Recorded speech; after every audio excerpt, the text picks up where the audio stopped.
some feedback.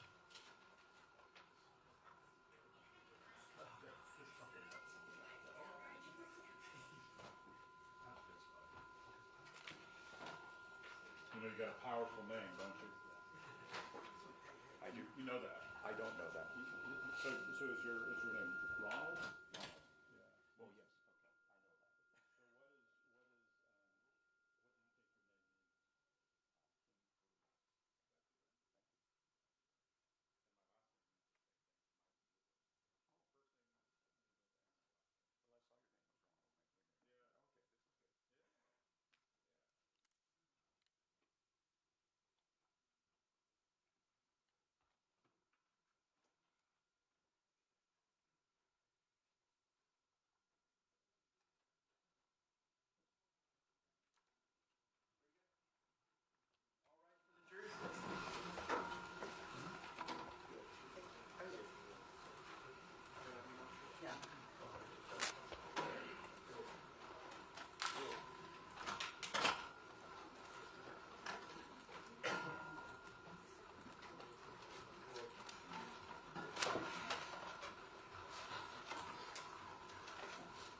Maybe seated.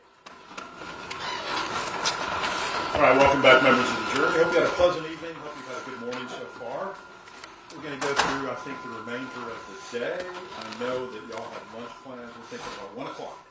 1 o'clock should be about right. If there's any issues with that, let me know. Beyond that, keep on letting me know when you need a break. That's important. All right, where we last left off, defense? Thank you, Judge. Okay, so Dr. Elliott, I guess I want to go back to a few things that the state cross-examined Angelos about. And so you remember that part of the presentation where I guess there was a discussion about how far away in the first volley Ms. Perez was from the back, I guess from Sergeant Flores. Yes. Okay. And Nicholas, can we kind of show the distances? Okay. So, I think first of all, Your Honor, may I use the well? Yes. So first of all, you weren't here. You weren't here earlier, but Mr. Cifuentes has been from the very beginning because we didn't have this nice presentation until you heard Angela say it was finalized a couple of days ago. Right? But what Ben had been doing from the beginning is he used that screen as a reference. And so what he said and what he was talking to Detective Soto about is he said that you can tell that Sergeant Flores was in front of that window by where he was positioned with the screen. Now, in this model, do you see the screen and Sergeant Flores at the corner of that screen? I do. Right, like he's stepping, and when he's stepping over, he's stepping at the corner of that screen, and we know by the placement of the screen that that's putting Sergeant Flores' head, back of his head, facing the window that Melissa Perez is in, right? Correct.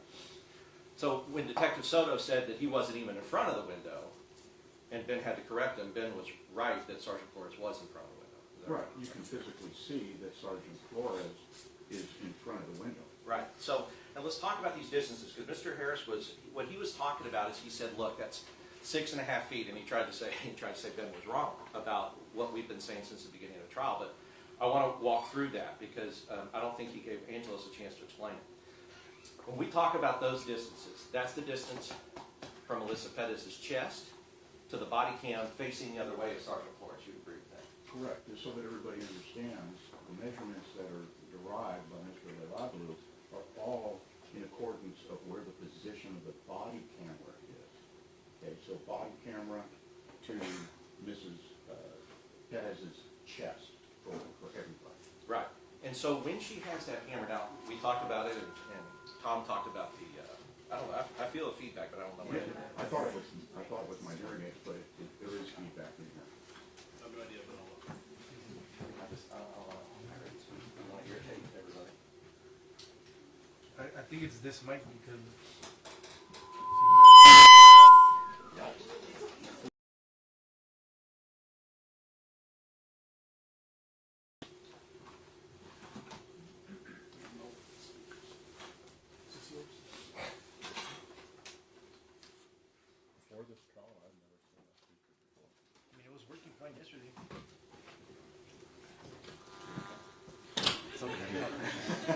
Maybe that.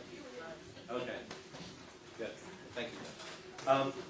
So we talked about with Tom, Tom kind of discussed when he went through, I guess he talked about the Vitruvian man, or the idea that if somebody is 5 feet tall, then their wingspan is going to be about 5 feet, 2.5 on this side, 2.5 on this side, right? So, but we know that she wasn't fully extended with that arm, 2.5 feet, because we know that her arm is kind of in this position.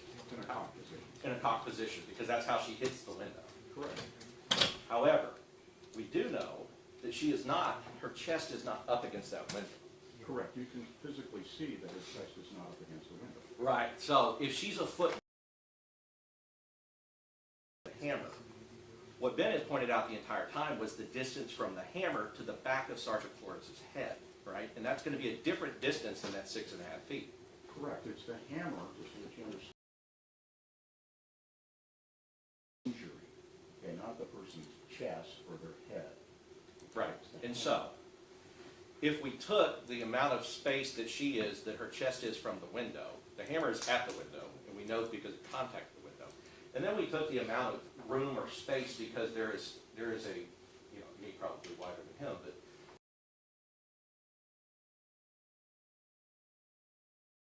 that is between the body camera facing the other way and the hammer. Correct. Right? And so if you took those distances out, you would still be looking at like 5 feet or maybe less. You agree with that? Okay.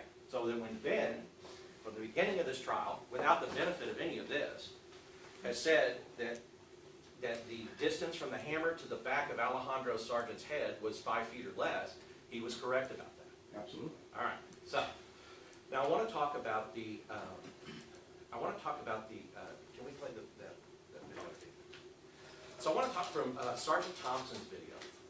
Officer Thompson. Officer Thompson's video, because Travis Thompson, you were able to review Travis Thompson's video, right? Yes. Okay. So if we could play this clip from it, and hopefully it sounds on.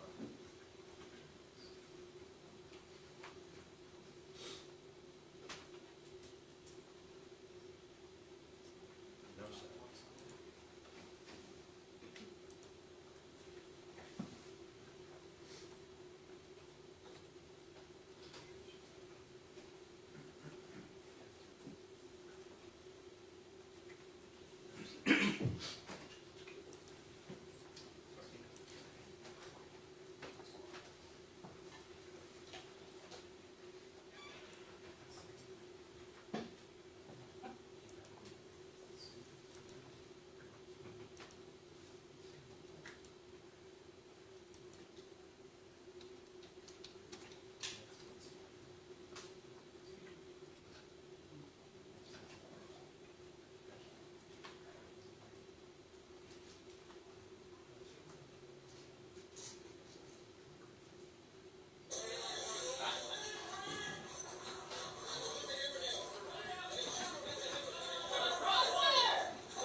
No, it's fine. Okay, so I played that little clip because I want to go through with you kind of what is happening. So we hear Maria Salinas. We hear her scream crossfire. Correct. Okay, so I want to talk about it because we haven't. I had mentioned it from the beginning of the trial. I kind of pointed this out that she is screaming that, and it's part of training. So at this time, you would agree that that in the front, or I guess coming in that porch door, right? That's correct. And at the same time, you have officers coming from the back, and they're coming up this way, right? Correct. So can you talk to the jury and tell us about the concept of crossfire and why officers are trained about how dangerous it is? Correct. What you hear Officer Maria Salinas yelling out as a warning, crossfire, and that means it's an indication to the officers in the front that officers are breaching through the back. And so they're in direct opposition to each other. The officers have not searched the apartment. So they don't know if there's any other person in the apartment that could be armed. And without a warning and the sudden presence of officers, regardless of uniform or not, the first instinct of the officer is on the opposing side, which would be Flores and Villalobos, would be there's another potential threat. And we cannot have those officers engaging each other. So they are trained to give out a warning, crossfire, meaning officers are breaching from the rear, don't shoot.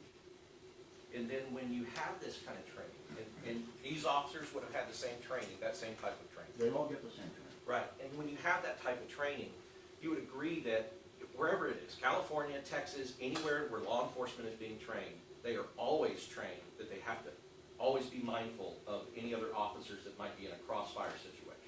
Absolutely. That's standard pistol craft and officer safety.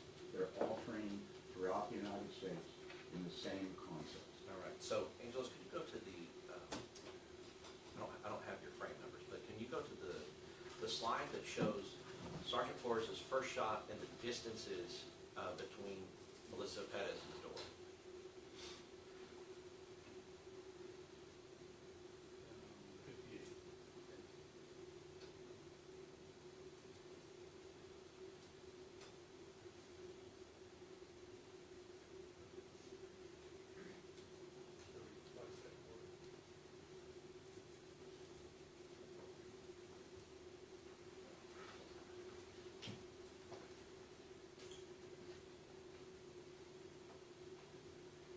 Okay. I think it's 35 seconds. And can we get those distances up there?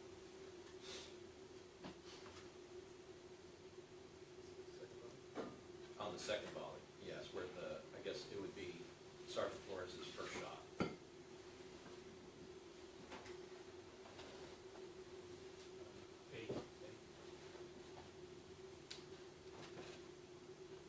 All right. Now, this is what I want to discuss, and I'm going to use Your Honor, may I use the well and bring them off here? Yes. Okay, so I'm going to use this gun. We've talked about it. It may be pointed in different people's direction. It's plastic. It cannot be fired. It is not dangerous. I would not ever point an actual firearm in this situation or any situation at anybody. But in order for this demonstration, it may point at people, you understand? Okay.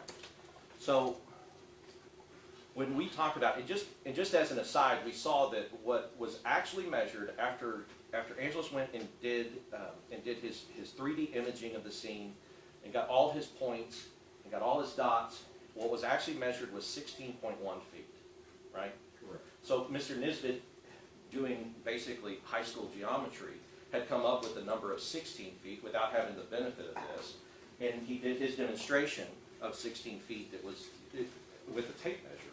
But you would agree that his calculation of 16 feet is almost exactly what the actual calculation was of how far she moved. Yeah, you did a pretty good job. Yeah, so, all right, so now, as far as, because we've been talking about, Mr. Harris was talking about the distance between her and the people who are shooting, but we've really been pointing out the distance from her to the door. So I want to talk about that in terms of crossfire. Now, if she is able to get out of that door, does that put her between Sergeant Flores and Officer Villalobos? It absolutely does. Right. So if she is between those two, they cannot fire at a crossfire situation at her if she's between them. You would agree? Of course. Because Officer Villalobos would be worried that he's going to shoot Sergeant Flores, and Sergeant Flores would be worried that he's going to shoot Officer Villalobos. Correct. So they would not, if she gets through that door, they will not have the benefit of using deadly force to combat her deadly force. Correct. And as an aside, Officer Villalobos, who you see is outside the railing with a line of sight, if she were to come out onto the porch, he can't shoot either. Right. Because of the crossfire. Alejandro, right. So if he's here, and he's here in this, so if he's standing here, he's facing this window here, as he is. To his right is Officer Villalobos and Sergeant Flores.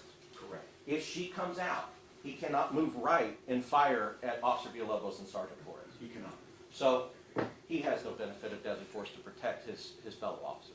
Correct. None of the three involved officers would be able to use deadly force to protect each other and themselves at that point. So, all the people that are behind, that have drawn their weapons because they're afraid of this charge that she is on, that we are looking at, all the people behind would also be in that same situation of if they fired weapons at her, there would be a high probability that they would hit one of these officers. Correct.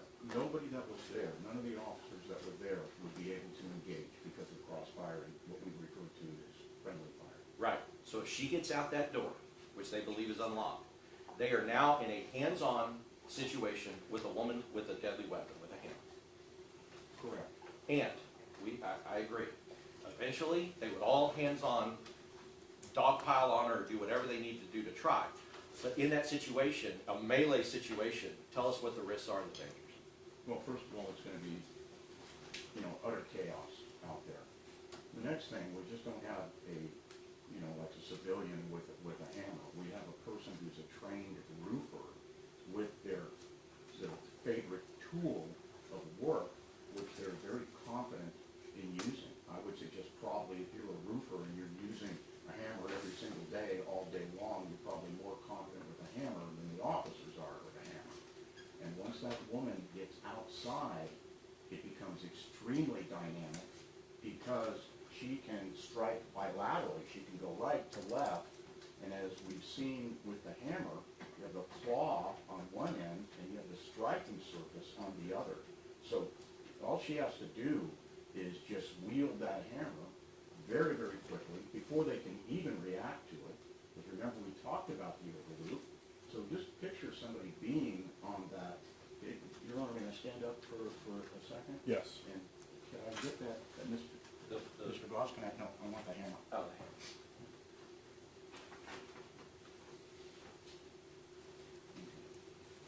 Let me just go back over one thing on overloop. We're going to do a really easy game that you played with kids, right? So remember this, I'm going to hit your hand, move your hand before I hit it. Okay, so remember, you're always getting your hand hit. And the reason that you're always getting your hand hit is because the actor, the person that's going to hit your hand, they only have to do one thing, hit your hand. What you have to do is four things. You have to watch the hand, you have to judge in orientation when the hand is going to hit your hand, then you have to make the decision to move your hand, and then you have to move your hand. So you have to do four things. They only have to do one thing. Now, instead of a hand, let's put a hammer in there. And let's put an officer on either side of Ms. Perez in very close contact. We're talking a foot, half a foot, 2 feet at most, and she's in there. She's also shorter than them, and so now they have to look down, and she's moving this hammer back and forth and back and forth.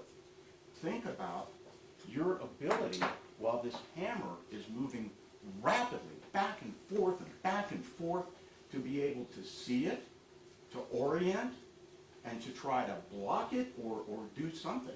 Because the only thing you can do in hand-to-hand combat is, at that point, block. You can't access any weaponry that you have. It's gone. This is true hand-to-hand combat. The difference is the officers are going to be completely disarmed, and they're fighting against a very dynamic, very aggressive, goal-oriented person that is wielding a deadly weapon. That's the situation that you have. And so our focus on the door at this point, and when Mr. Nisbet did his demonstrative or his demonstration with Soto, at this point, if she's at 3.7 feet from the door, she gets out of that door, and this whole thing is going to blow up. Oh, absolutely. Right. And so, and they know that because they've been trained that if she gets out, she's going to be between them, and they can't try to shoot her if she's attacking them with the hammer because they can shoot each other, right? Correct. And so, and just as a note, y'all, Angela's done a great job with all of this. This is something that they could have done. This whole presentation about where the distances were going out with Leica scanner or some similar kind of scanner and getting all these data points. They could, the DA's office could have done that. Sure, they could have used, their equipment, they could have gone to Bear County and used their equipment, they could have contacted DPS and the Texas Rangers and used their forensic equipment, and they could have also hired a private company like mine that does this for a living. So they had all sorts of opportunities, and by the way, not only did they have this opportunity at the time that this initial investigation took place, that they've had all these months, in what, almost, what, 2 years? a couple of years, to do this. And they didn't do it. And they could have done it at any time during the process after these officers were charged, just to double check the accuracy or inaccuracy of their work. And so as far as them being able to do it, I mean, we would have seen these distances. The way that we have it and the way that we presented it, and I want to just make it clear, we've been able to see like shot to shot to shot, and we've been able to spend minutes, half a minute, 2 minutes, 3 minutes. But just as a reminder, all of these shots are occurring within like a second or two is what's happening, right? And so, Officer Alejandro was the only one that fired in the first volley, as we explained, because he needed to protect Sergeant Flores. And that's happening very rapidly. And then as she's coming back, all the shots that are happening within a few seconds. I would agree. Right. And so we have the benefit of being able to do this, but I would not want it to be, I would not want anyone to be under the impression that they had all of this kind of time that we have to go back and look at it. And you would agree with that? Correct. And that kind of goes back to your OTA loop and everything else. I mean, these are decisions that are being made within a second a lot of times. And sometimes milliseconds.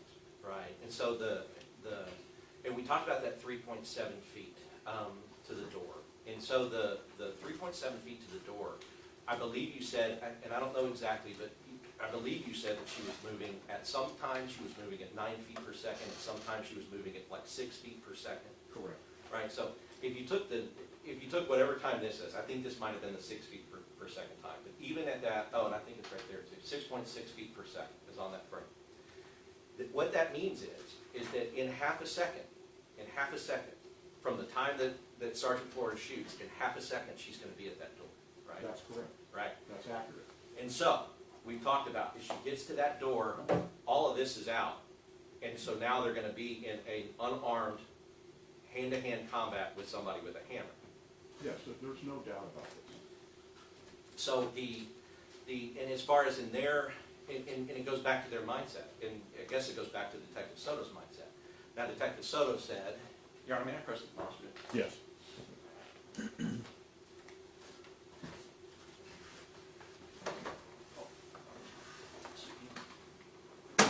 Okay.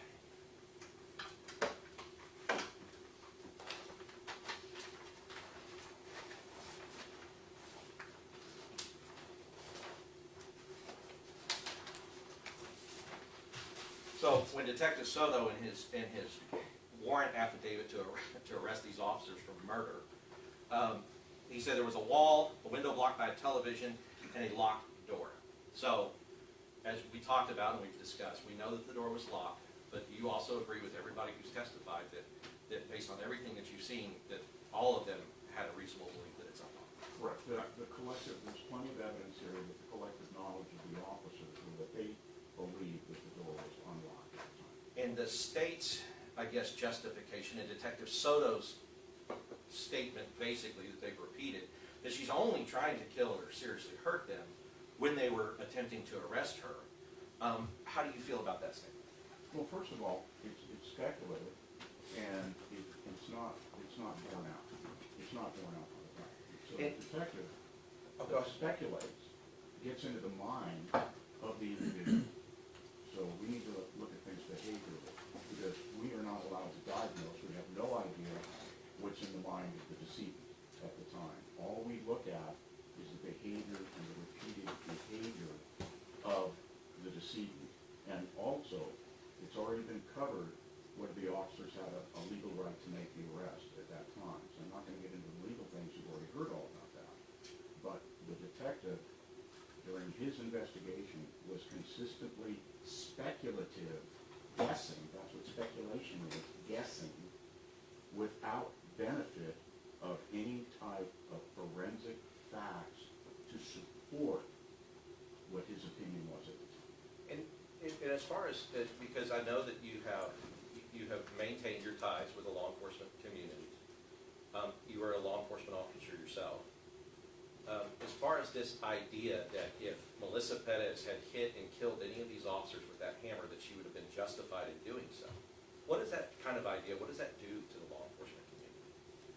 Well, we live in a very difficult time. I think everybody agrees that. I've got a first responder family. I've got a police officer in my family, one of my sons, and it's very demoralizing. Very, very demoralizing. This is a very difficult job, ladies and gentlemen, and law enforcement officers get stuck with all of the problems that are created by politicians and legislatures. You know, we're talking about mental health. You know, the judge earlier today was talking about mental health docket. We get stuck with all of that. We are the people that are the first responders to all of these people that have these problems that law enforcement didn't create.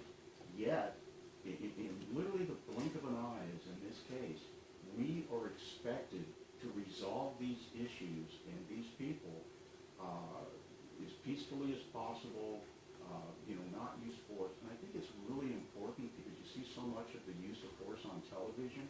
Statistically, all the we make millions of contacts a year with the public, millions.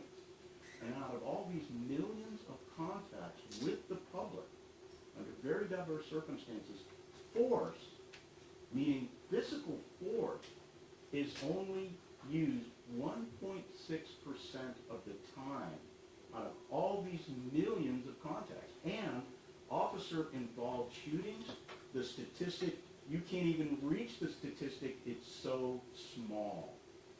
So small. But you see it on television all the time. You know, it's constantly shoved down your throat from a variety of sources. And so your impression of what these officers do is they're shooting people all the time. That is not the truth whatsoever. Like I said, you can't even find a percentage statistic of officer-involved shootings that are fatality shootings in the United States. And so and I want to kind of move to, with that, so that the jury understands, was there a time in 2022 when Darrell Harris, Mr. Harris, tried to hire you to be the person who was the chief investigator for the Civil Rights Division for Officer Bullshit? Yes. And had he been successful in 2022, this case would have come in 2023. Would you have told him to file any charges whatsoever on Sergeant Flores based upon his actions on that night? Yeah, if we were retained, as we are all over the place, we would have looked at this case exactly like we looked at the case on behalf of Cleet, and we would have analyzed the case the same way, and I would have told him unequivocally not to charge these officers. Officer Alejandro the same. All three. Officer Villalobos the same. Correct. You would have said there is no justification to charge any of these officers with any crime based upon their conduct. None whatsoever. I'll pass the witness. Dr. Martinelli, I have a question regarding Graham v. Connor, and I think you heard Lieutenant Majeka speak a bit about that. I want to ask you, based on your training, your education, and experience, and I take it you are familiar with Graham v. Connor? Yes, sir. Okay. And can you tell the members of the jury the importance of that United States Supreme Court decision? Sure. It's probably of all the different Supreme Court decisions and appellate court decisions, it's what we consider to be the preeminent decision, because it comes from the United States Supreme Court. And I think Lieutenant Majeka was eloquent in his discussion, but I'll just repeat it. It provides us with guidelines on when and when not to use force. Okay? And so these guidelines are not only taught in the state of Texas, but they are taught nationally. And so it's referred to, in my line of work, it's referred to as a codified, it's a recognized all over the country, accepted, applied, and trained law enforcement practice. So you cannot go through a police academy in Texas or California or anywhere else in the United States and not specifically be trained in Graham v. Connor when you are being trained in the use of force and Fourth Amendment, right, unreasonable searches and seizures that comes into that. So it's an extremely important case. And this case, to me, as a professional and a law, I'm just going to paraphrase what the Supreme Court said. These are rapidly evolving situations that are tense and uncertain. And during these situations, these incidents, when we are analyzing these incidents and rendering findings and opinion, the court was very specific that we must look at the actions of the officers from the officers' shoes, from their standpoint. And we are precluded, we are prevented, we are prohibited from using what's referred to as 20/20 hindsight in that analysis. So it's very important that you understand that, just like I understand that, and Lieutenant Machaka understands that. These are strict guidelines that were provided with. And secondly, when agencies write their use of force policies, and I write use of force policies in Texas, I just finished doing the whole use of force policy for the Hidalgo County Sheriff's Department just a few months ago. We mirror the Graham standard into the use of force policy for our law enforcement agencies, just so that you understand. And Dr. I want to follow up on when U.S. Supreme Court talked about these tense, dynamic, rapidly changing circumstances that reasonable police officers are faced with on a daily basis. I know when you have a shooting like this occur, somebody at some point is going to look at it, right, and judge it. Hopefully they're going to do a very good job and look at everything and be fair and unbiased in their judgment. However, when the Supreme Court talks about don't use 20/20 hindsight, that almost seems to suggest, well, nobody should really look or judge the officer's actions. So can you just expand on that if you can, and just explain a little bit more, what does that mean? And I think you already have, you got to step into the officer's shoes, but what's the significance of not using 20/20 hindsight? I think one of the quotes too was, you can't examine this from the comfort of a judge's chambers. Can you expand on that concept? Sure. Let me lay down a foundation for you first, okay? It may not have been discussed, or maybe just a term here or there, but let me explain what you've heard during the course of the trial. There are two standards. There is the subjective standard. So generally defined, subjectivity. Subject is a hunch, a suspicion, even an educated guess. All right? But it is non-forensic. It is non-factual necessary, right? The objective is something that has specific facts to it that can be proven and demonstrated and tested upon again and again.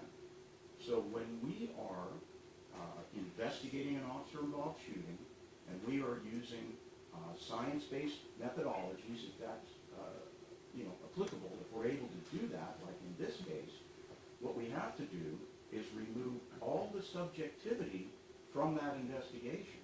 We must use the Graham standard in our analysis, but then it must be supported, whenever possible, by forensic facts and evidence. And so in this case, as you've been seeing, especially yesterday with Mr. Lalalu's presentation, we have been able to use applied science, well-regarded, peer-reviewed, tested time and time and again, very accurate, applied grammetry and audio video and analysis to get the forensic facts that we need, so that when we look back at that Graham standard through the eyes of the officers, we can tell you whether or not, accurately, we can tell you whether or not the facts, the objective facts and evidence support what the officers have stated as to their justification of shooting in the moments that they fired. That's what this is all about. Did I handle that okay? Yes, for you, sir. Counsel? Yes, sir. And lastly, because obviously we're all human and only human, is there anything that we have not asked you, or that any testimony you think needs correcting or elucidating more for the jury? Anything? Yeah, I'll just leave you with this before the prosecution asks me. There are basically two arguments, the way I see this, my personal opinion. There are basically two arguments. One is an emotional argument. Where you can feel sorry for Ms. Perez. I don't think anybody in the courtroom here doesn't feel sorry for Ms. Perez. But that's an emotional argument. And what we practice, and what I suggest needs to be practiced, is stepping away from an emotional argument and looking at the actual proven facts and forensic evidence. Because that's how we determine whether or not the officers acted as the Supreme Court wants them to do, and the state, Texas, wants them to do, in an objectively reasonable manner. And so when we do that, we have to move the emotions out of the way, and we look at what the truth is that can be proven. That's all little advice. That's all I'd like to share with you. Thank you, Dr. Martinelli. We pass it on to Mr. Thank you, Counselor. May I do it? Yes. Good morning, Dr. Martinelli. How are you? Good morning, sir. How are you? My name is David Woodman. I'm an officer with the state of Texas, right? Yes, sir. You've been affiliated with law enforcement for how many years? I started in 1975. 50? Yeah, I'm coming up to the big 50. Okay. Like Lieutenant Najeka, you had used words like us multiple times when referring to police officers and their training and the like, and the things that they experience. Would you agree with that? Yes, I've said the word us. And given that long and committed service record that you have, and your committed service record, it should surprise no one that you are a strong advocate for what police officers do. Is that right? Well, I'm an advocate for law enforcement. I'm an advocate for criminal justice, and especially the justice part for criminal justice. And the law enforcement community is much like a brotherhood or fraternity, maybe like being in the military. Like being in the military, being in the priesthood, being involved in any career path where we take risks and we make sacrifices. And your work on this case and your testimony that you're providing is being paid for by CLEAT. What is CLEAT? The Combined Law Enforcement Agencies of Texas. It is think of it as a legal defense fund for police officers. Okay. So do all police, is it kind of a union? Or is it something every police officer contributes to? Yeah, I believe so. Well, Okay. I believe that there's a couple of different legal defense funds in Texas. The only one that I'm personally familiar with, because of the relationship, is CLEAT. Okay. And CLEAT is a Texas program. It's not a nationwide program, That's correct. right?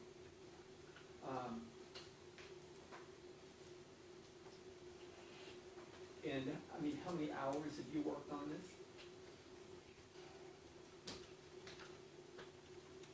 Probably around 120 hours. And how do you bill for your work? We have a billing schedule, depending on the type of work I do. Yes, sir. There's a difference between review, analysis, and any reports are written, and then there is a different for a consultation with attorneys or any testimony that I give. So I'm using testimony time at this point. Can you give me a ballpark figure of how much you expect to earn from your involvement in this case?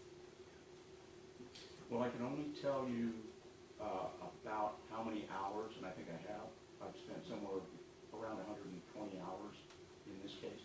Okay, I mean, then what's your hourly rate, then your minimum hourly rate for what you're doing? Sure, but first of all, let me say this. I'm a salaried employee. I own a corporation, so I'm a salaried employee. So it's not like all of this money is coming to, Ron Mark money. It comes to a company. But I can answer your question directly. Okay. For analysis, review, and report writing, I charge $400 an hour, and for testimony and consultation, it's at $500 an hour. And you're an employee of a corporation? I am.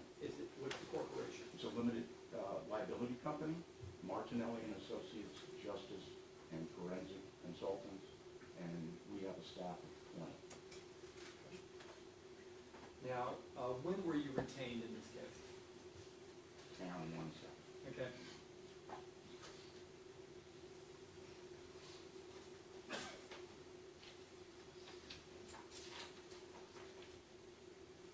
On October 16th, 1923. I mean, 2023. 2023, October 16th, 2023? Correct. And when did you get the discovery materials to review? Well, I have to tell you, throughout that period, we have continued to get discovery materials all the way up until, I think, this last week. And did you get every body-worn camera within the first batch of discovery that you got? I can't tell you exactly, but I can tell you that we received all of the BWC in this case. Okay. And then how long after watching all the body-worn cameras and reading the discovery materials were you able to form an opinion as to whether or not the officer's conduct was reasonable in shooting at Melissa Perez? Once we took a look at all the BWC videos, and I had reviewed the police reports in the case and the statements, as I needed something to compare, and then I started working with Mr. Leilaglu. We'd actually gone out to the scene together to do the scan. Once we started working together for the analysis, I was able to render some preliminary findings that supported the officer's justification for using force against Ms. Perez. So is it your testimony then that you weren't able to form that opinion until you got the results of Mr. Leilaglu's work? Right, because as I discussed, my work is objective. I have to use the science to help me with the analysis of what's happening. You just can't, because if you just take a look at the BWCs without the science and the analysis being done, you can make very quick judgments. And a great example is Detective Soto, right? And that's not us. We don't do it that way. We use objective scientific analysis to render findings and opinions. You talked about your career as a patrolman, field training officer, supervisor, training coordinator. You did tours in special crimes, working undercover, as well as experiencing high-risk entries. Is that right? Yes. Tell us what a high-risk entry is. Anytime that you are reaching into a location with other officers and you're armed and you believe other people inside that premise might be armed, that's considered to be a high-risk entry. And to participate in that practice, did it require any specialized training? It does, yes. Right, I mean, you wouldn't task an officer with the responsibility of doing that unless you had trained them as a department, right? Yes, the officers receive officer safety training, they receive breaching training, they train in weaponry, and they understand what the basic high-risk entry is. So let's separate the different types of high-risk entries, right? So this case was, if they were able to accomplish it, this would have been defined as a high-risk entry. Entries to effect warrant arrests is another type of high-risk entry. Another time would be what we call a reaming entry, or we're in fresh pursuit after a fleeing felon who might be armed with whatever, or going into a premise with breaching, which means entering, forcibly entering a residence. That's another high-risk entry. And then also special weapons and tactics, and what we call fishing all the time, they're all geared up, they got all of that stuff. I got the Bearcat, all of the fun tools. That's another type of high-risk entry. So there's several different types of high-risk entry. And in all those operations of a high-risk entry, the objective is that no officers get hurt and no people inside get hurt, right? Hopefully that's the objective, if we can accomplish it. Sometimes we can, the majority of the time we can, other times we can't. You know, I kind of liken it to dog catchers, right? Animal care services or people that do our dog catching here in town, right? And they're trained to be able to remove an unruly stray from the street without hurting the animal and hurting themselves. Would you agree? You know, my dad was a veterinarian. There's a lot of experience being bitten by dogs.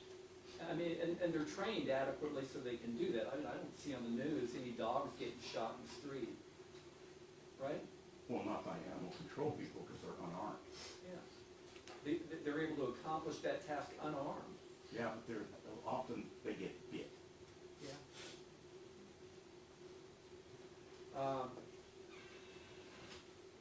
So the training you were talking about on the high-risk entry, does it include de-escalation? It can, yes. Okay, tell us a little bit, I mean, you've written a lot extensively about de-escalation, haven't you? Yes, I have. Judge, I'm going to object to this. In particular, this violates a recent court opinion that came down yesterday by the Court of Criminal Appeals. It's called Jeremiah versus State. It came down yesterday, November 6th, and basically, in that opinion, Your Honor, I would object to him speaking, he wants to approach the bench instead of him well then, just telling the we jury. can excuse the jury if need be. But this is improper, this is irrelevant under 401, 402, 403. And the court has already ruled that tactics is not a basis to challenge the decision to make the arrest. And under Texas Penal Code 604, which deals with causation, and the Supreme Court decisions that say that officer-induced misconduct is not a basis to for a person to be justified in resisting arrest. And I'll sustain. I'll sustain. Are you familiar with a case called Barnes v. Felix? Barnes v. Felix, Supreme Court case? Okay. Are you familiar with it? I don't know right offhand if I'm familiar with that case. Okay. It was returned this year in January. Are you aware of the, I mean, that's pretty important in those Supreme Court cases that deal with an officer's reasonable use of force and deadly force, wouldn't you say?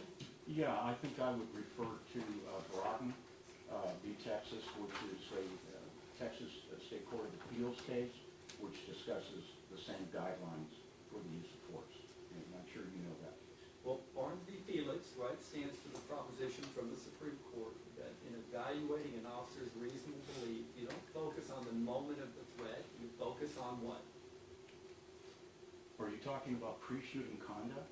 I'm talking about the totality of circumstances that came from Graham v. Connor, right? I understand that, but what we're dealing with is the moment. If you want to talk about Graham, then we're going to talk about in the moment, because Texas is an in-the-moment state. It's not a Ninth Circuit Court of Appeals case where we're dealing with pre-shooting conduct. Well, I don't know. Are you not familiar with Barnes v. Felix then, the Supreme Court case? If you would like to parse it out for me, Counselor, and you'd like to ask my opinions on that, I'm more than happy to help. Okay. Well, Graham v. Connor talked about the totality of circumstances, right? It did. In evaluating the officer's conduct, right? Yes, sir. And Barnes v. Felix modified that opinion by saying you don't look at it. I'm gonna object, Your In Honor. just a moment. I'm gonna object. That's a misstatement of what Barnes v. Felix said. And you cannot misstate what the Supreme Court said in Barnes v. Felix. And if you want to excuse the jury, I can explain and address that issue. And I think it's also getting dangerously close to opening the door to our judicial notice under motion 202. I was thinking that same thing. I'll sustain.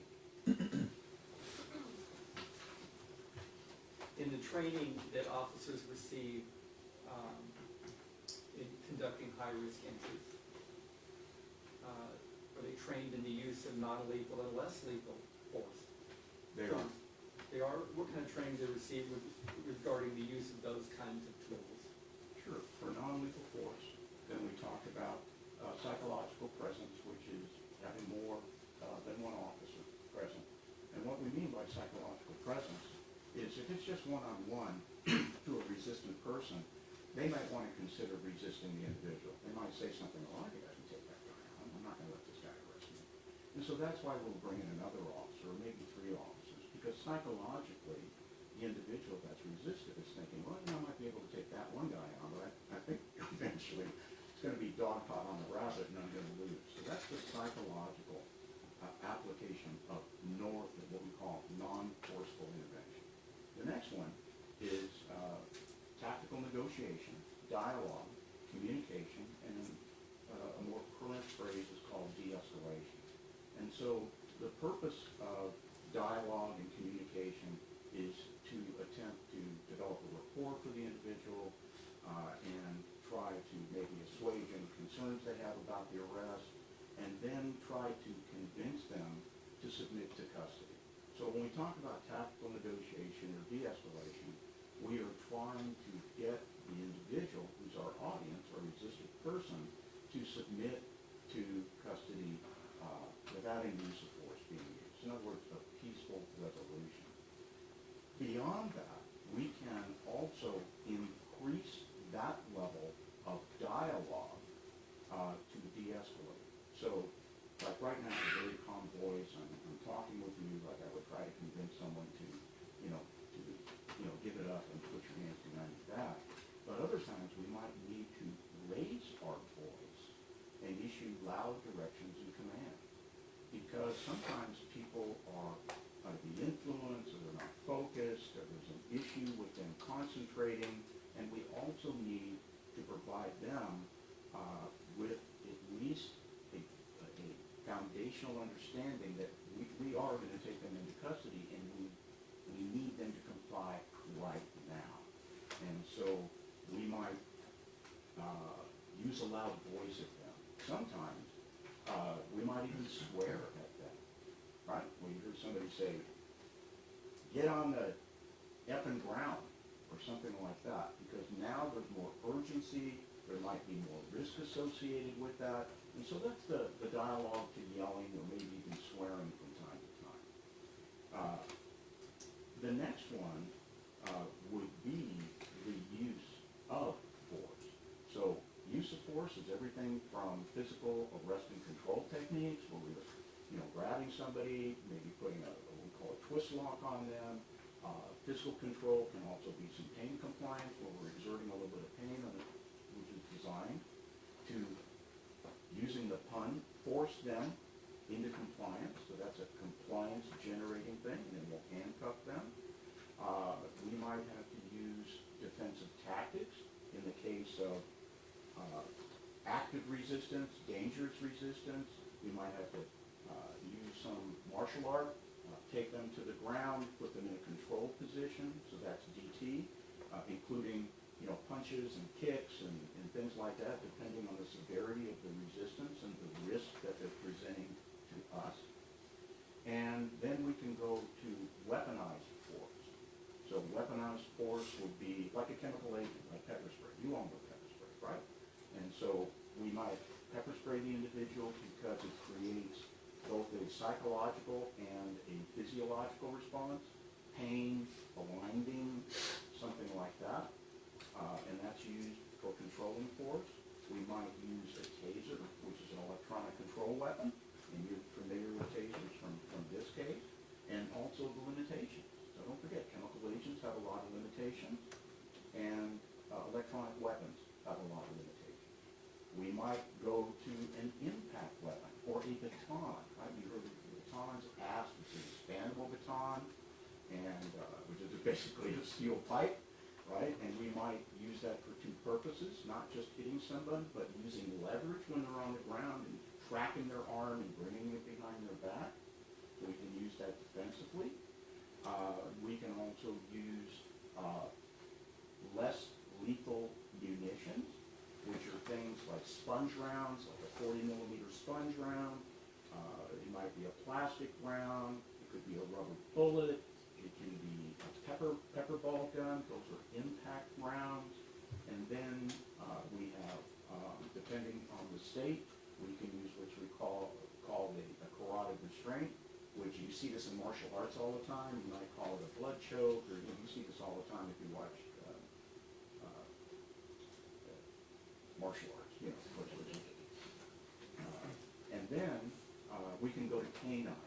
And so obviously, you know what the canine is used for, and then we go to lethal force. So there's a whole range of both non-forceful, pain compliance, less lethal, and lethal force. And as part of your training, in making these high-risk entries, is there also something called making the threat assessment? Yes, All right, and you've written about that, I have. and you've trained on it as well. I have. And in that making that threat assessment, have you created a 5 rules called the art of force? Yes. Okay. Let's talk about that. Rule 1 is you can't seek to control others unless you are first in control yourself. Correct. You don't want to get emotionally captured when you're involved in a situation. Describe what you mean by emotionally captured. Sure. You don't want your emotions to take over your objectivity, right? So you got a job to do, you need to focus on that job, and you need to accomplish that mission, which is taking somebody into custody or defending yourself. And how can becoming emotionally captured affect your actions? It can lead to excessive force. You had talked kind of about in your talked a lot about the physiological and psychological responses to someone under stress, right? Yes, sir. Are those same kind of endorphins and chemicals released, from the brain in this situation of being emotionally captured? Well, it can, yes. Yeah, it doesn't happen independently. Rule number 2, manipulate the environment. What did you mean by that? Well, the environment always presents a challenge, and so the officers want to, whenever possible, can't always be done, but whenever possible, manipulate the environment by finding a tactical way to approach an individual or to protect one's self. You write here that how you can exploit the same environment to succeed in safely and effectively taking a resistant or threatened subject into custody. If Right? it's possible to do so, and it also has a lot to do with the subject and how resistant they are, how boring they are, whether we have to deal with mental health issues or some sort of intoxicant. But the training calls for consider that as a way to do this safely. Sure. Do you agree? Yes, I do. You talked about under your rule number 3 that there are 5 components of an arrest, and you have to be sure before you make that entry that you can accomplish each one of them. Did I state that accurately? Yes. Describe that for the jury. Sure. So the 5 components of an arrest are basically the dialogue communication, the approach, the laying hands on of the person, then doing what we call an arrest and control and handcuffing technique, and then searching them in preparation of transportation.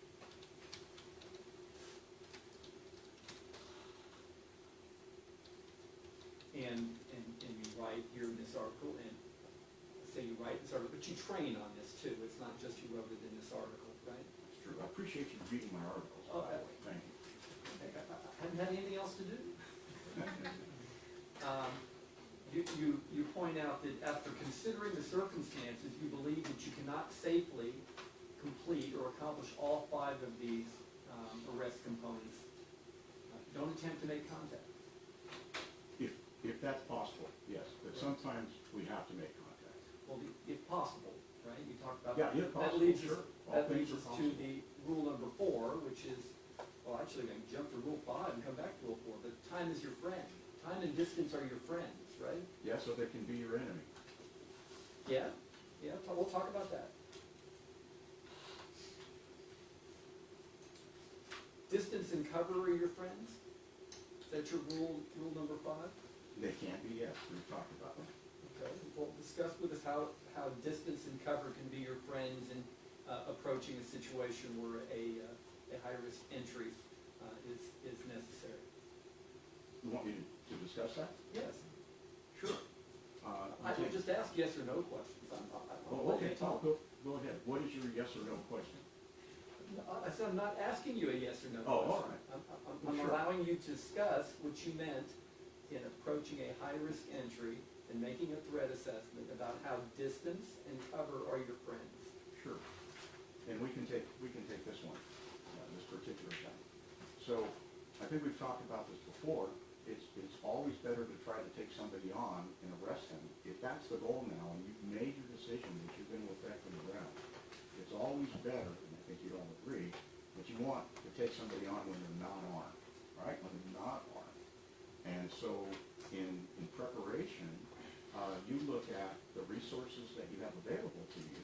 And then we also spent some time yesterday talking about preclusion, right? You can have the techniques, you can have the tactics, you can have the weapons, but if you're precluded by one thing or another to be able to use a certain technique, tactic, or weapon, then you need to move on.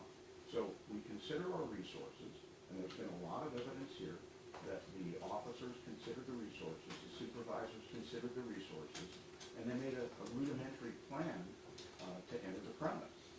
And so they're looking at the environment. Okay, so in this particular case, there's been a lot of discussion about this glass door. And so remember that the collective knowledge of the involved officers was that that door had been unlocked by Officer Villalobos. And so when they are looking at a time to breach entry into that house, into that apartment, that small environment, they are waiting for an opportunity for Ms. Perez to be unarmed. Right? And if you saw, when they made their movements, they stayed back, they continually stayed back, they continued the dialogue, and then when they believed that she was unarmed, that's when they started making attempts to enter. But what happened then was Ms. Perez precluded them by continually assaulting her. So there was a plan, and they're following that methodology. You're right. Whenever possible, utilize and maintain distance and cover from any resistant and potentially violent subject you intend to arrest. You agree? I do, and they demonstrated that.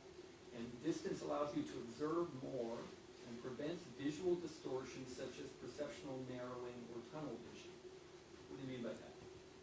Well, you can obviously see more. Can I use a counselor for a second just to do a demonstration of what we're talking about? Sure, there's a volunteer just stood up. Great. Come on down. Promise not to hurt you. But I need you to stand. Okay, whatever you want. Okay. So let's do this for a second. Let's go really, really close. Okay? So how far down my body can you see? Without moving. Yeah, without moving here. How far down your body can you see? To my hand. You see that? No. So you really can't see my hands, can you? He thinks he sees my hands, but he can't see my hands, or I would have hit him in the throat. I promise not to hurt you.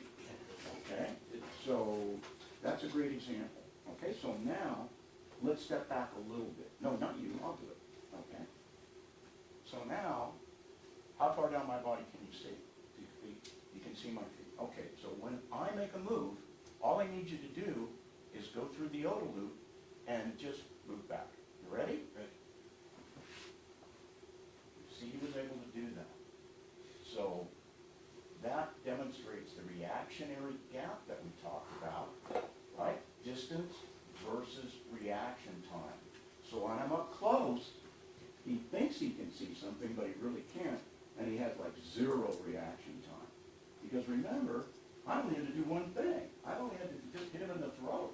And he had to then he just took it, right? because he couldn't go through it. But back here, he's able to do it quite easily. All right? Thank you. Thank you. Thank you, Jason. Sure. distance and cover also provides you to have, enhances your hearing, your situational awareness, and lengthens your reactionary gap. Kind of demonstrates those Yeah, things. it would just right? demonstrate that. So it's a tactic for preparing yourself for what could happen, right? And not being caught by surprise. Correct. Right? You had mentioned that she had disarmed herself, but I mean, she had taken the weapon and set it down a few feet from her, Yeah, momentarily, yes. right? I mean, it wasn't in a lockbox. No, It was visible to everyone, right? I don't know if it was visible to everyone, but I'll agree with you, she set it down. And those, it wasn't visible, but I heard it from others saying this is where it was. Yes.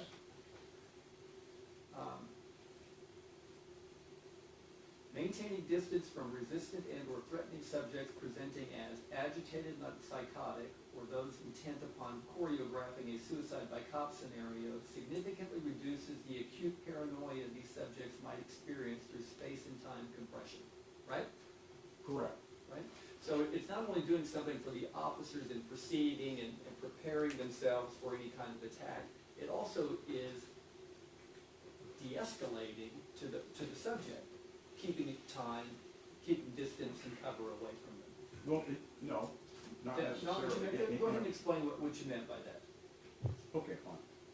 So, with some people, you can absolutely employ that tactic. You can absolutely do that. You can keep distance, and you can wait it out. But in other people, that especially people that are goal-oriented, and they don't want you to arrest them, but yet you need to effect an arrest, and you have the lawful right to effect an arrest, then that may not work. And so don't forget, and we've talked about that, many times in this case, time and distance compression work both ways. So the officers can create distance whenever possible. The subject can create distance by running away from the officers, but the subject can also compress distance, which automatically compresses time. So in this particular case, and especially with Sergeant Flores, that I spoke about yesterday afternoon, you saw that he did every single thing that he could possibly do to create distance between himself and Ms. Perez. But Ms. Perez attacked him with the hammer, which caused the sergeant to get wedged into a corner, which forced a lethal defensive response. So, the whole time and distance compression works both ways. You had written, again, in this article under Rule 4, that if at all possible, avoid this time compression you're talking about. If you can. You can't always do it, and especially in a case like this, where the person is goal-oriented and repeatedly attacking the officers. Well, would you agree that in the fatal encounter they had, it was the officers that created the time compression by approaching the patio, jumping the patio, and going to her door? That was the initial time compression that they did, right? I really wouldn't call it that time compression, because what they're doing is they're moving into they had a plan, they had a rudimentary plan to take somebody into custody. There's been a lengthy period of de-escalation, which was ineffective. The officers had the legal right to enter into the residence to effect an arrest. They waited for an opportunity. They believed the environment favored them when they believed the door was unlocked. And then when they saw Ms. Perez disarm herself, that's when the officers made their decision to attempt to breach entry, which brought an immediate forceful response, a resistive response on the part of Ms. Perez. You had used that word before during your direct examination, that it was a rudimentary plan. What do you mean by that? It was just a simple plan of arrest. Do you think, from hearing what we could hear on the video and the body-worn camera, that everyone understood what their roles were in this rudimentary plan? I believe they knew what their role was in taking her into custody, and they were working towards that plan.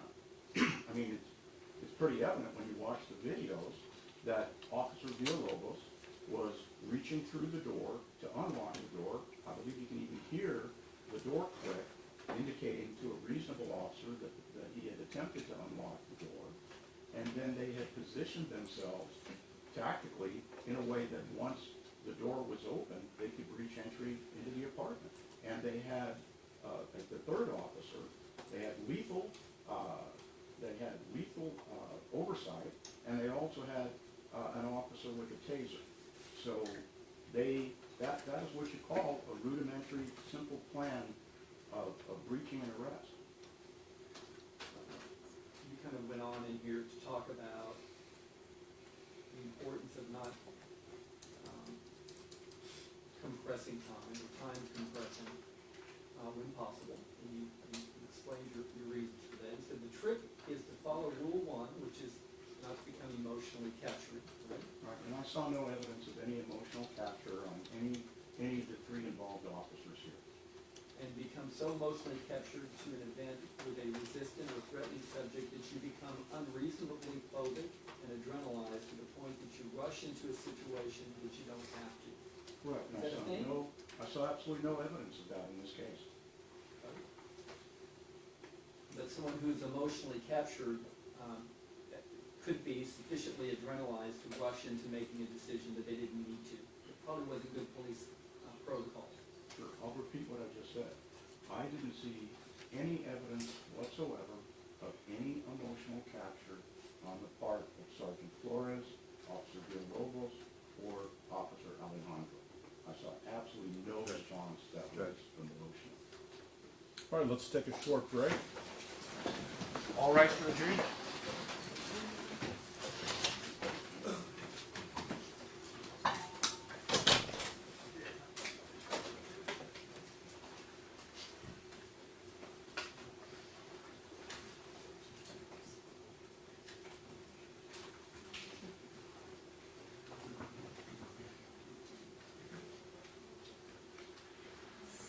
You may be seated.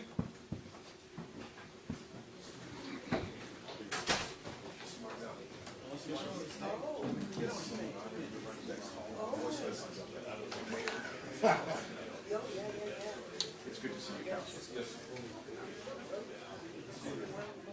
Take that down.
my people.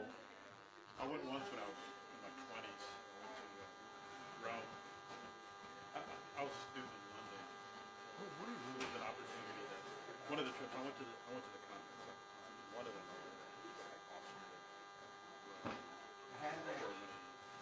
Oh, it was one of those. You know, when this is all done, I want to talk with you because I just find you a fascinating background. I listened to that and I said, Jesus, the guy's a judge now. And he's, you know, he just talks about the human spirit and rising up, you know, to your full potential. God bless you. You know, I just listened to that and I said, I was like one of those students. I was sitting back there and I'm going, that is the guy I want to talk to. Anytime. It'd be great. Thank you. I would definitely enjoy it. Yeah. Isn't it so interesting what our life path takes us? I was a doctor. I wanted to be a doctor. You were a teacher. Yeah, I ended up being a different doctor, but I wanted to be a doctor. And you know, like this one, they listen to talk to people in minus record straight A's, 4 times a week.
miles over here, 405.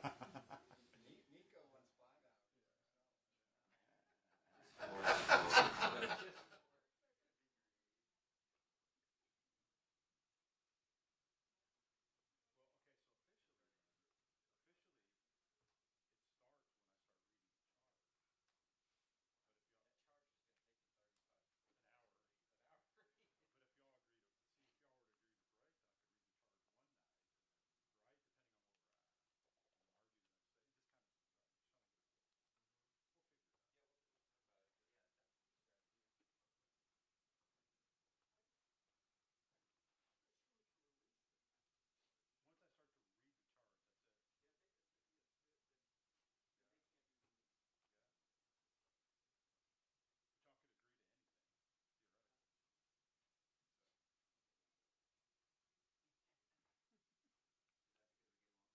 just trying to get a feel for it. We'll figure it out. Yeah, we'll talk about it, but yeah, that's the strategy. I'm not sure we can release the charges. Once I start to read the charge, that's it. Yeah, then they can't be released. Yeah. But y'all could agree to anything, theoretically. So, Is that because we get along so well? yeah. It's been a very, considering 3 defendants, and, I mean, it's been, it's been all right. Considering Ben, very short objections. It's been smooth. Smooth. Well, Judge, my objections actually shorten the trial. Yeah. Think about it. Yeah, no, you're right. That's true, so give him the time back. Judge, I can't tell you enough how amazing she is. So humble and so low cost. Excellent. You doing good, Herminia? You're on it? I'm on it, Judge. I'm always on it until Nico gets up. You're doing great. Then he makes me stress. I had another bad password incident happen, Oh, really? but what I did is I played with that first letter. Uh-huh. I did the capitalize it and then and then it worked out. Okay. So it worked out. Is there any way we can do like a direct? This internet is just crazy. You know what? I was going to tell you that, but I mean, I was going to talk to you about that, after we got to a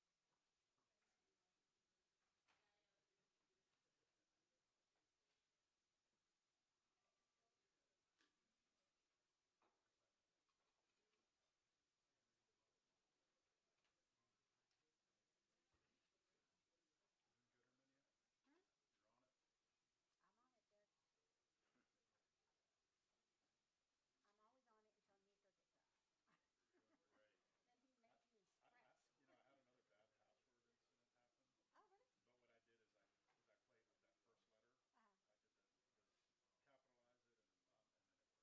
think so, Because then because you wouldn't have to worry about it. then I wouldn't worry about it breaking connection. So, yeah. And you do intend to work for at least 3 more years? Oh, are you not? Yes, that's what I'm saying. Okay, yeah, I thought we'd get Well, our we can numbers. set it up. Yes, yes. Yes. Well, I'm talking about, well, So you both bail out at the same time, right? Actually, I think we were within like a month or two of each other. So. perfect. Yeah, That'll be perfect. I know. So that works out then. That's a nice way to round it up. I just had another judge that did the same thing. Yeah. Yeah, for the same thing. Can't ask for better than that. May be seated. All right, welcome back, members of the jury. State. Thank you, Judge.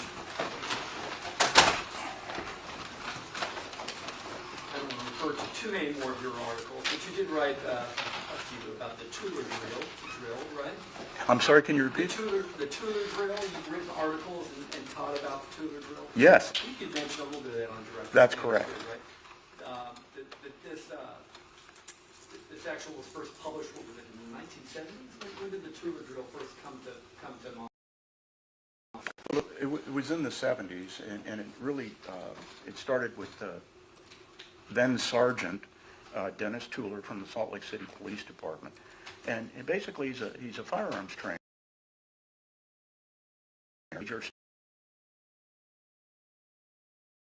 So it's not boring. Came out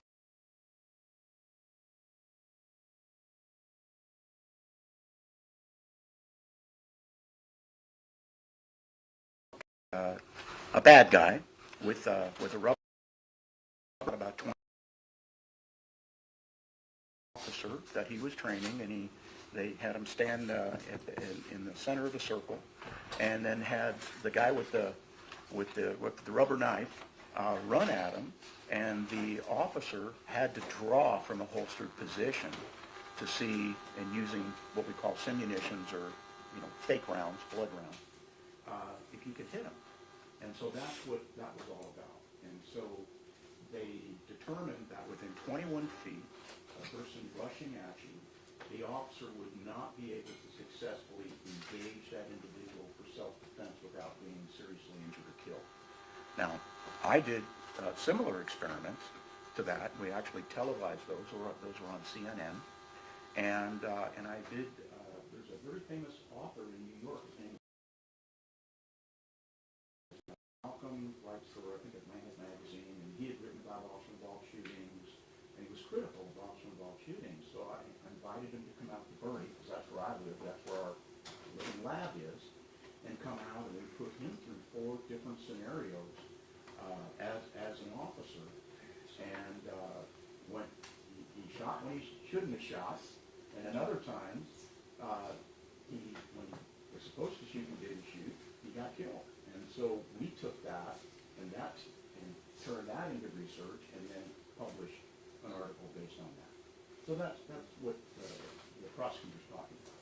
Yeah, and essentially, I think your critique of the Tudor drill is it's too simple, right? It didn't investigate the number of variables that would be involved in that kind of just 21-foot rule understanding for officers. Is that right? Yeah, that's correct. Very good.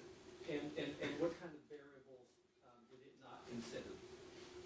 It didn't consider experience, both time on the job where you've experienced acute threats. It had a lot to do with weapon handling skills. It had to do with holster.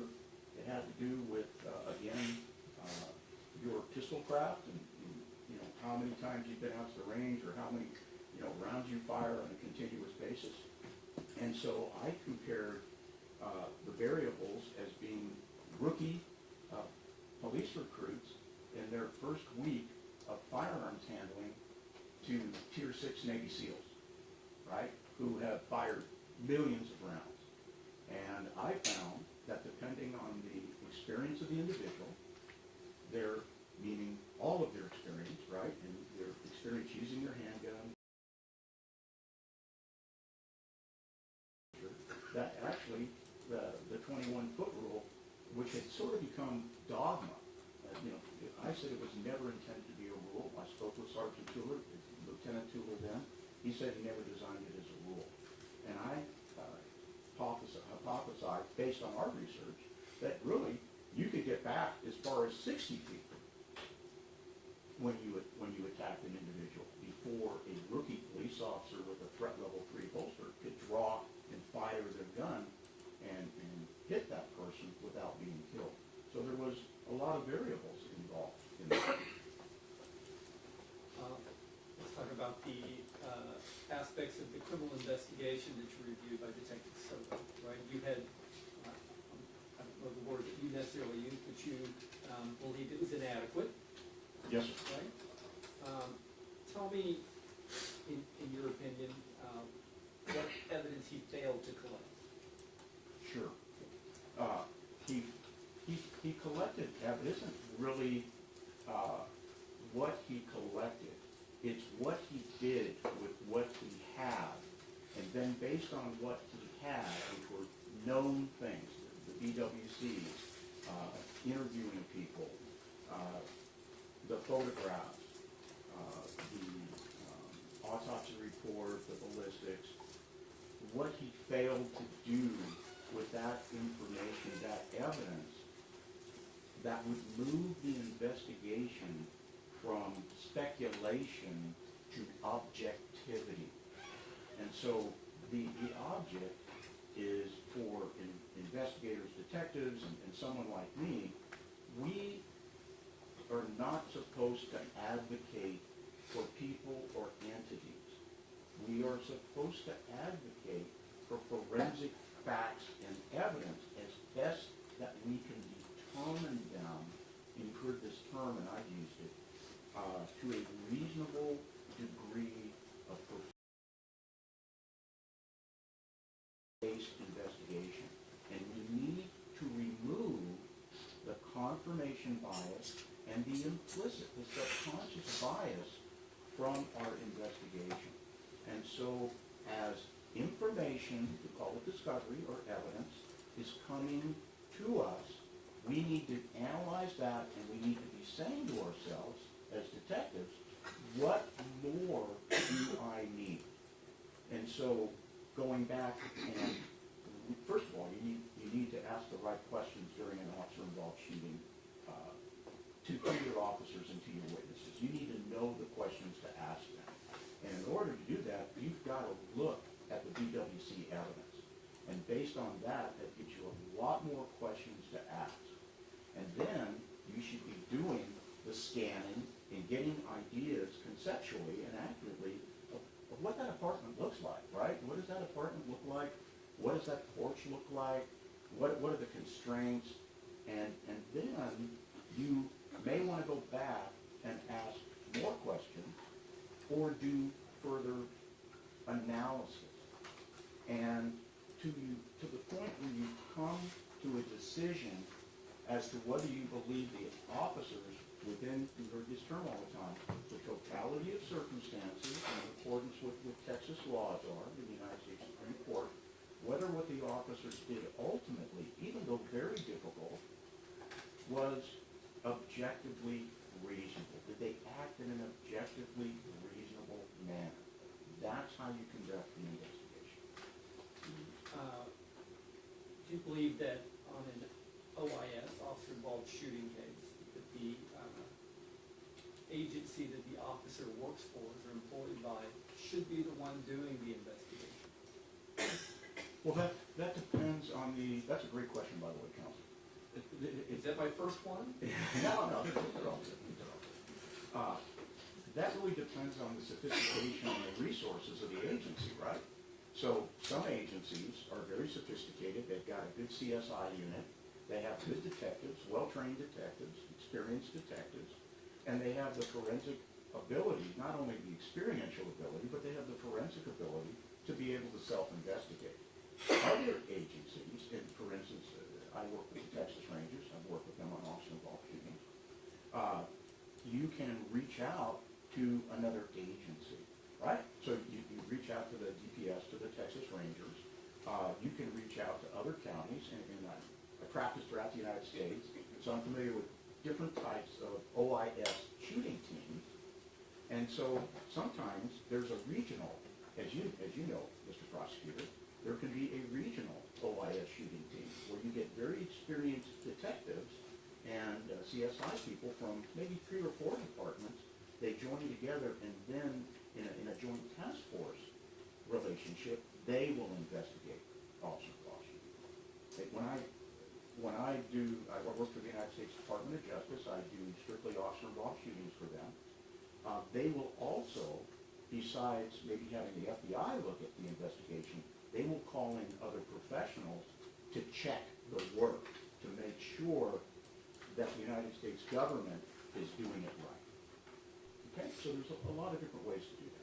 Is there a concern for bias involving when their own agency looks at their officer? Is that a concern in the law enforcement community?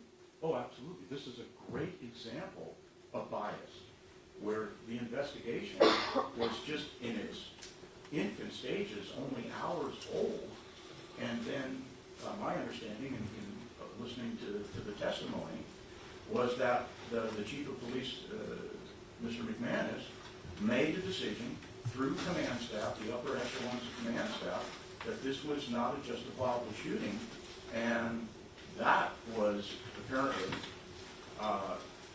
sent down the line to the investigators.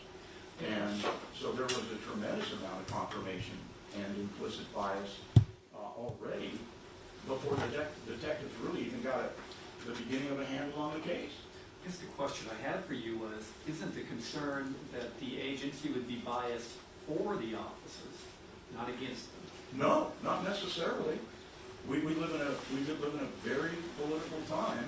I think Mr. Harris had brought up a couple of days ago, he mentioned George Floyd, which is a case I'm intimately familiar with and have analyzed.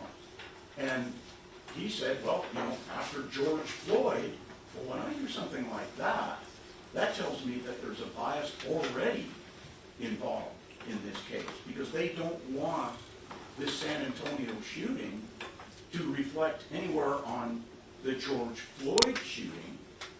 So, because they don't want riots or they don't want unrest in San Antonio. Well, San Antonio is not Minneapolis, Minnesota. But look at that just by the prosecutor using the term George Floyd. To me, that was a trigger word. And it's something that you should all, in my humble opinion, you should take into consideration on how they looked at this investigation. Would you agree with me that it's very rare indeed that when you do an investigation into a criminal episode, that every minute of it is video recorded and audio recorded? Would I agree that not every minute is video recorded or audio recorded? No, I'm sorry. would you agree that it's very rare that in a criminal episode that investigators have before them the entire video and audio recording of the event? Oh, thank you, sir. Yes, I would agree. And in some of the things that you testified before, the problems you saw and the remarks that you made in forming your opinion that the officers were or were not justified was the fact that what the officer said was different than what their videos showed. Sure, that can be the case, and there are also some psychological reasons for that. But still, what's the need for exigency in coming to a conclusion, a premature conclusion in a case like this? What are the exigent circumstances that would cause the agency or the district attorney's office to come to a premature conclusion, as without meaning premature, they hadn't looked at all of this stuff, and then all of a sudden now there's a decision being made that they're going to charge these officers. There's no exigent circumstances here. They had 2 years to investigate this thing and to do the right thing. I mean, you testified moments ago that you didn't even form an opinion on whether the officer's conduct was reasonably justified until you saw Mr. Legalu's presentation. Well, because we're a science-based organization. So I want to make sure that first of all, I know there's no exigency in my case of investigating because the officers had already been charged.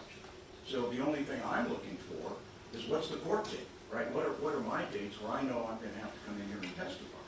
But other than that, I want to make sure that I've got a case that I know what the appropriate facts and circumstances are sufficient to render an ethical and moral decision within a reasonable degree of professional reliability, because I know that I'm going to come in here and I'm going to visit all of you, and I'm going to give testimony, and I want to make sure that I can stand behind everything that I say to you.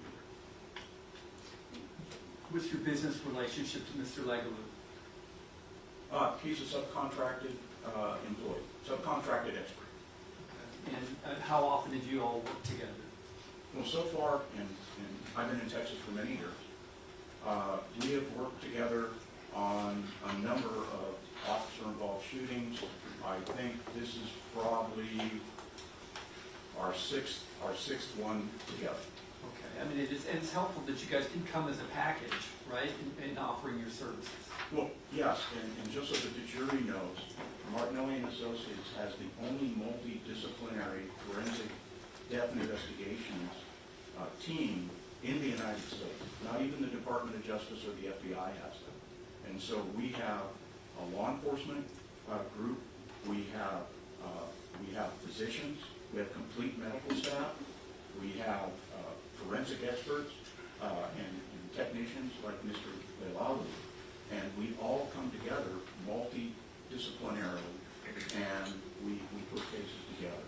All right, so if you know Mission Impossible from the old days, like in the 70s, I'm Mr. Phelps. Okay? Okay, so that's who I am.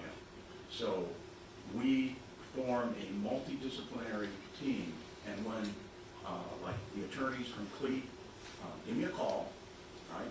And I listen to what the case is all about. I'm the guy that makes the decision of what team members I'm going to draw into the relationship to get the best and most accurate forensic product at the end. That's what I do. Would you agree with me that a person simply holding a hammer does not make that hammer a deadly weapon?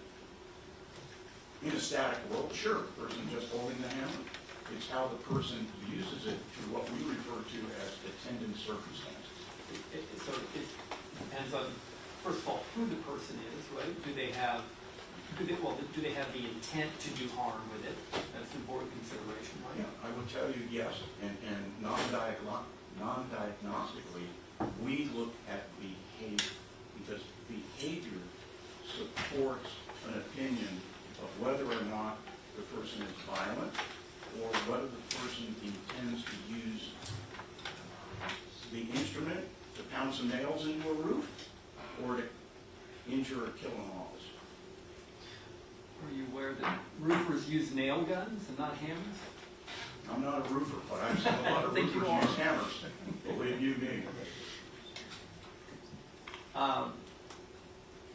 So a hammer probably, in the hands of a toddler, not as big of a danger as in the hands of somebody physically larger and more athletic, correct? That's an easy question. Well, yes, the answer to your question is a toddler holding a hammer is not a level of threat, is a grown, stocky woman who is a roofer wielding a hammer repeatedly and attacking officers. I mean, even if you don't even know she's a roofer. Doesn't matter. If she's holding that hammer, she's short, she's stocky, she's dangerous, she's moving rapidly, that's a reasonable threat of serious bodily injury or death. So to be a deadly threat, you need to find somebody with a hammer or an impact weapon such as that, right? That has the intent to seriously hurt someone, right? Has the ability to seriously hurt someone, and has the opportunity to seriously hurt someone. Would you agree with that? Yes, and that was the case in this case. All of those things were present. Okay. And then to use deadly force against such a person, an ordinary and prudent person, faced with a person holding a hammer, must wait until it's immediately necessary to protect themselves or another from an unlawful attack by that person. Is that correct? That's in the statement of the statute. It fails to include apparent danger. What's the statute? Apparent danger is not in the statute. And to use deadly force against a person, I'm sorry, you talked about the physiological and psychological effects a human being faces, or manifests, I guess, when facing a threat to their life, right? Yes, Kind of the OODA loop thing that we're talking about, like OODA loop. that's right. Say it right? Yes. Now, these kinds of effects, this kind of release of chemicals and endorphins and stimulants, those kind of things, they're not limited to just officers facing a fear of threat, right? It would happen to other people. It happens to everybody facing threats like that, right? Correct. I think it's fair to say that Ms. Perez experienced an adrenaline dump. And having an adrenaline dump, does it affect her judgment? Sure it can. Right? Does it affect her actions? Yes. Affect her Just perception? using adrenaline can make a person far stronger than they are and much faster than they would normally do. Can it generate panic? Panic, well, we're talking about, no, I would agree with you, sure. I mean, you described that as when Panic it is a- caused panic in the officer, right? No, correct. It caused panic in the subject. Well, I didn't see panic in the place of the officer. I saw no panic on the part of Ms. Perez. I saw a person, that was the opposite of hypervigilance. I mean, we talked about hypervigilance, right? Confusion, panic, freezing. You saw none of those three, right? You saw aggressive attacking, repeatedly attacking movement by her. But I guess you've acknowledged that she could have been acting out of what she believed was a hopeless situation in an area of stress. This is a proper area of inquiry. We've already been through this under chapter analysis. And, well, folks recall what Mr. Norton said on that issue, that this is a backdoor way to certainly what we did previously. Good phrase. You mentioned a moment ago that the OODA loop isn't limited to an officer facing stress. It's a standard response to anybody that is reacting to an acute threat. And it could create this, I think you described it before, this fight or flight response. Correct.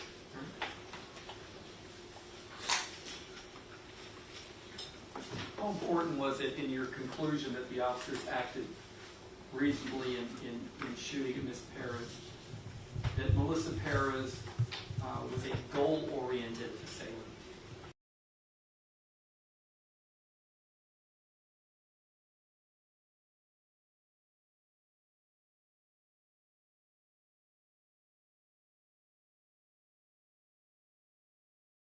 In panic, he was acting with sheer deliberation,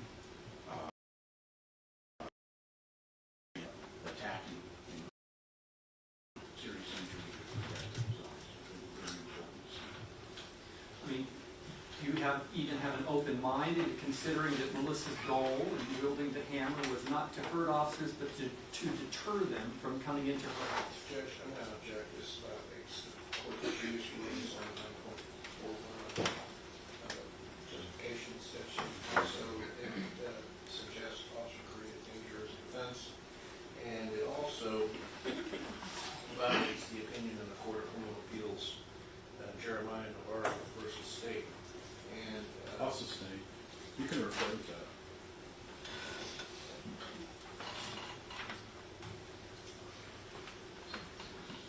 I mean, are there facts that you watched or you observed in the investigation that Melissa's goal in wielding the hammer was to deter people from coming into her home? Judge, I'm going to judge again. I'd like to give the court a copy of this opinion came out yesterday. And she didn't attack or threaten any officers not on her property, right? Correct. She did not attack any officers that were not on her property. And she never pursued any officers off her property with any threats, right? Judge, again, this is a violation of the opinion in Jeremiah Navarro versus State. I can give the court a copy of it from yesterday. Your Honor, it's cross-examination of him describing her goal-oriented intent. Well, it's an improper. Let's get the opinion and then we'll go from there.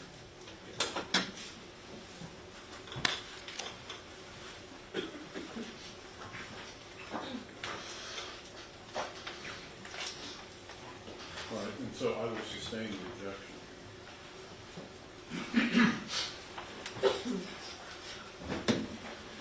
So officers are training on this OODA loop, right? Yes, sir. Universally, My understanding. right? Not just officers that attended your training. Your Honor, if I may, ask the court to instruct the jury to disregard all questions what her intent was. I'm going to instruct the jury to disregard those questions related to This OODA loop training that you do and is done all over the country, right? Yes. This is standard part of the T-code training or anything that officers understand this dynamic, Yes. right? I don't know that citizens are trained on that, right? Military people are trained in that. Perhaps military, right? And they're trained on it so that they're better prepared to make better and safer decisions when they're having themselves in crisis situations, right? Well, that's not what the ODA loop is intended. The ODA loop is intended simply as an officer safety technique. It's a little different, especially with fighter pilots. But for law enforcement, it's an officer safety concept that we teach them to enhance their safety. I mean, you mentioned that you train it so that they limit their options to avoid paralysis in the choices that they make under this stress. Yes, I would agree with that. It seems to me that this ODA loop discussion is more appropriate in describing an unanticipated attack than an anticipated one. Is that fair to say? We use it mostly for acute attacks or sudden attacks, but it can be for anything. Actually, you can use it for driving, right? You can use it when you're driving. And this will be a great example. You're driving on the freeway. I think all of you that have your driver's licenses, right? When you look through the manual in Texas, they say, hey, you want to stay at X amount of miles per hour a certain car length away, right? So usually 10 miles per car length, right? So say if you're going 80 miles an hour, you really want to be a minimum of 8 car lengths behind. They're kind of teaching you the ODA loop. And then also for action, reaction, perception, lag time, outside of the ODA loop, it actually, the research begins with braking distances, right? For accident investigation and analysis. We're talking about how long does it take someone under certain circumstances, at certain speeds, to hit the brakes so that you don't run into another car. So you all know about the ODA loop. I'm teaching you sort of a different way. I guess getting back to my question about the difference in the facing a sudden crisis or life-threatening situation as opposed to an expected one. Okay. Does that shorten that time? Does it make sense to say that shortens the amount of time officers can get through that? Or expands the time? Well, if the distance is shorter, the ODA loop time is shorter, and I demonstrated that.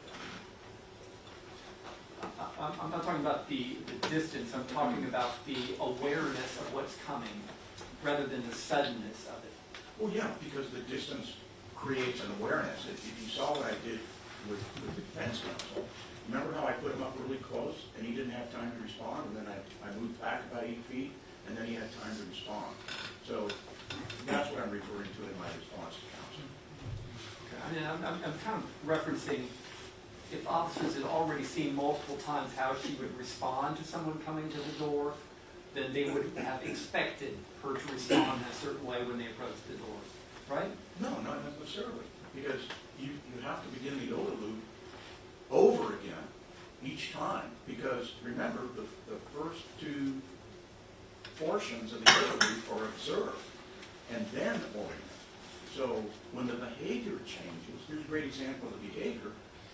She had an assaultive behavior at the window, right? And then she's fired upon, and then she disengages. So we have to start the ODA loop all over again, right? What is she doing? Observing. And number two, is this going to become a threat to us? So it has to start over and over again. That's one of the problems that Ms. Perez created, not the officers. Well, while you're talking about that, kind of discuss how this miraculous retreat of Melissa Perez after the first 5 shots was not an opportunity. Well, first of all, I disagree with your comment about some miraculous disengagement. That was her decision in the 5 things that a human can do when they also experience something, right? Right. So she got fired upon, and her first, after attacking, She got fired upon, and then her first response as a human being was not to fight at that point, but was to flee. And then we see another acute behavior that supports the goal-oriented opinion I have about her, where she immediately turned around and attacked a second time, which causes the officers to have to go through a second overload. You testified that your conclusions that Eleazar Alejandro was justified in using deadly force to protect officers Villalobos and Flores, but you did not say he was justified in using deadly force to protect himself. Is that right?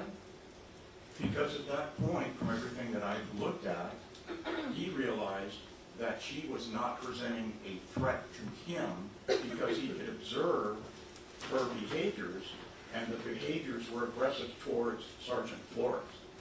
But he still, under the rules that we have of engagement, he still, and including Texas Chapter 9, he still has a legal right if at that point he believes that she's engaging with lethal force and that lethal intervention is immediately necessary to protect Sergeant Flores. And so under those circumstances, he fires his weapon, and I find, again, that it was an objectively reasonable decision. Right, but you agree, you weren't making that decision as to him defending himself. You were saying his justified reason for shooting was to protect someone else. That's an answer, yes. Right? And likewise, you said, but you did not say you believe he was justified in using deadly force. Is that right? That's correct. So both of those men, in your conclusions, were they didn't have a reasonable belief of imminent bodily injury or death, or serious bodily injury or death. In the moment In the that the moment. shots were fired, because don't forget, this is a very fluid thing. She could have attacked anyone. They are responding to what they see is an imminent threat to a colleague, which is Sergeant Flores. Would you agree that absent a justification, if the justification does not apply, Alfred Flores would be guilty of murder, aggravated assault, and deadly conduct as a result of firing his gun multiple times at Melissa Perez that resulted in her death? Okay, I want to make sure I understand the central focus of your question.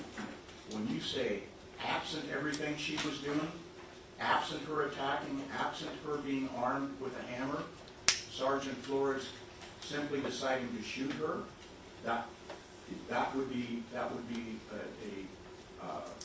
an unreasonable use of force.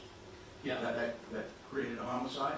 I'm saying, absent the justification, if the justification fails, if he was not reasonable, did he, with intent to cause serious bodily injury or death, fire a shot into Melissa Perez that resulted in her death? Objection, improper hypothetical, argumentative, we would object under Rule 403. The way it's phrased, it causes confusion, and it's also misleading, and it's cumulative and effective.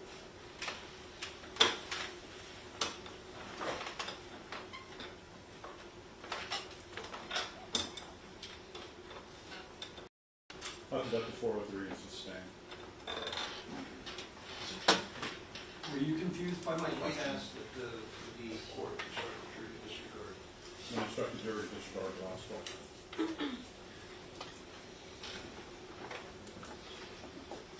In your testimony about describing what Alfred Flores was thinking or feeling or perceiving, would you agree that his purpose in firing his weapon at Melissa Perez was to he have that projectile strike her with his gun, Yes. right? Now, the jury decides whether or not that particular conduct by him was justified or not justified. Correct. But that is what his conduct was, right? And then his purpose was. Yes, it's a forensic fact that he aimed at her and he fired his weapon at her and the bullet struck her. And any officer would recognize it creates a great risk of serious bodily injury or death. Correct. And that's true of Officer Alejandro, and that's true of Officer Villalobos too, in firing their weapons. From what you saw, what you heard, from what you testified that they were able to perceive, each of them, their purpose was to strike her with their bullet.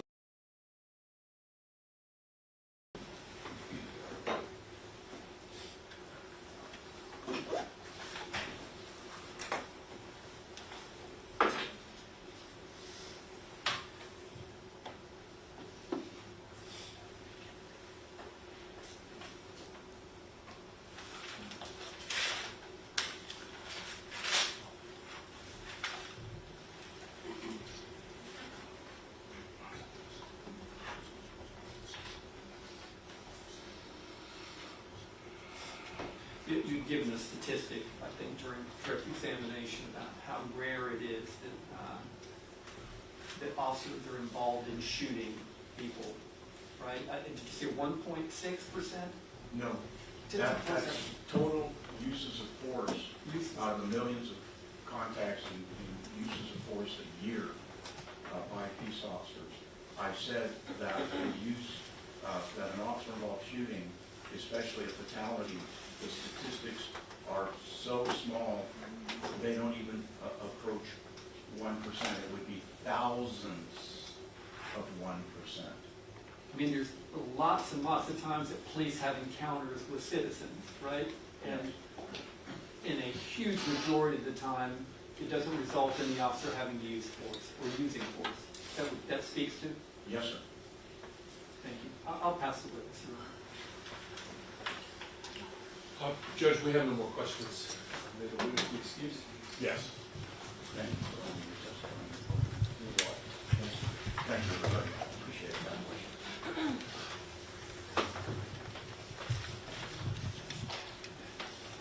You want me to reapproach? Oh, sorry. Yeah, you can approach.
Alejandro, we want to make clear to the jury that we presented our case in chief through Lisa Miller, which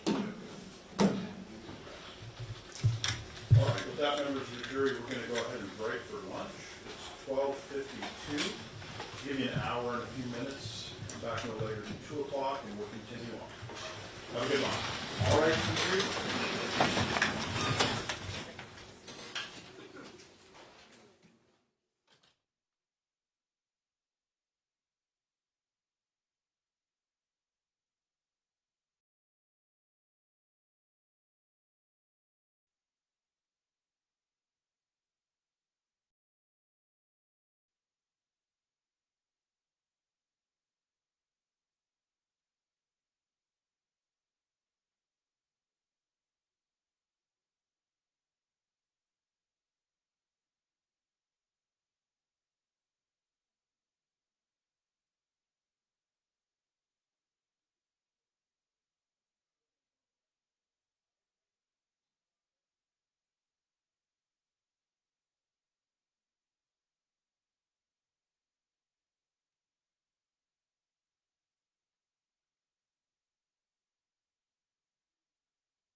counsel find for fact, and the court is in measuring the rational juror can find the state has proven. I'm sorry.